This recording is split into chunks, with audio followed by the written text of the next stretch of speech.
ngaba nabo Botswana byose nibyo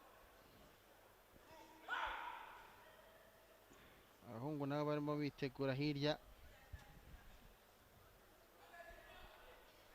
turebe ahangaha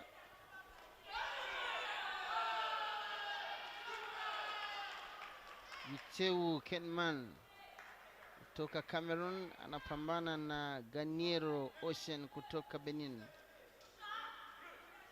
Hayo ni kocha huyo kutoka Benin, kocha Mkameruni hapa.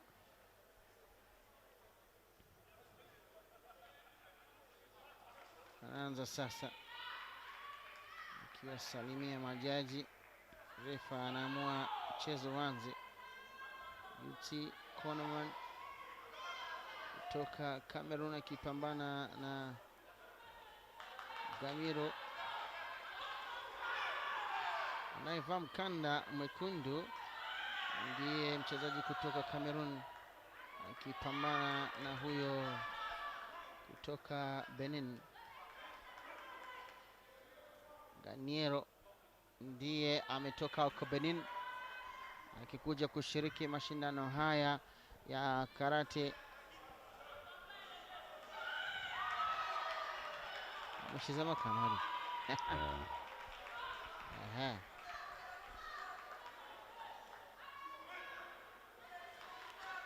ngira ngo baye rimwe Cameroon bene abo barategereje bamwankuraja, basa nabo batinyana kwataka.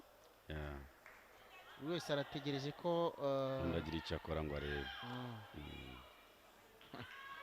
passivity nibyo kugira ngo ya passivity bayirebe bashize igihe kingana iki. niba ntibeshye ni amasegonda 10. Nuko amasegonda 10 yarangiye nta kirakorwa, barabahagarika bishobora kuba ese hari ubwo umukino bashobora kuhagarika kubera yuko bose babaye passif. Akenshi ntago ndabibona aho byabayeho, ariko nabyo babishoboka kuko barabahana bose barabahana, so ntago birabaho, gusa mu mategeko babishoboka. Deja uriya Cameroon tayari amaze kubona inota rye. Ni Bene amaze kubona 3 abana 3 asanga rimwe. Nibyo aha noneho rero ngendagira ngo nkubaze uyu mu Beninoise arimo ararusha iki mu Cameroonese? Urabona ari pose, noneho uriya araza donc yataka n'igihunga cyinshi, undi akamucunga agakora contre attaque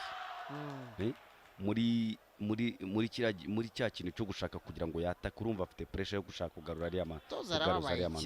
Arimo kubyumva mutoza wo mu mukobwa mu Cameroonese.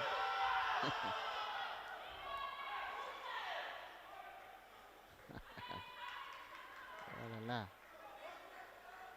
Camerooniano barababaye, ntabwo bahiriwe. Benino, kocha wa Benino yasigaye amasegonda. Ibi barabatevye. Cameroonese amaze kugira amanota 5. Iriya rero nayo yaramuteye nuko donc babyita nka Zanshin. Uburyo ayiteye n'uburyo ayigaruye, uburyo umugeri wagiye n'uburyo ugarutse, nabyo biramataringa kuko yagiye ariko ntiyagerayo neza. Ubundi bagombaga nabwo kumuha amanota 3 acika igahita agira 8.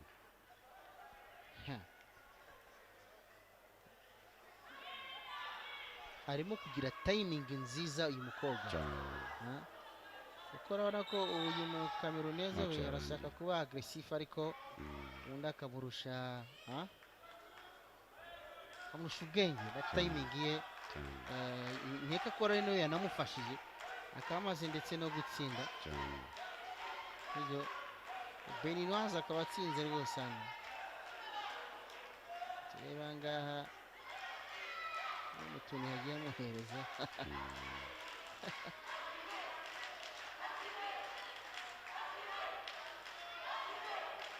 ubundi hano bagombye kuba bari nuko bari bahagaritse, ariko ubundi bagombye kuba bari mu mwanya w'imibare.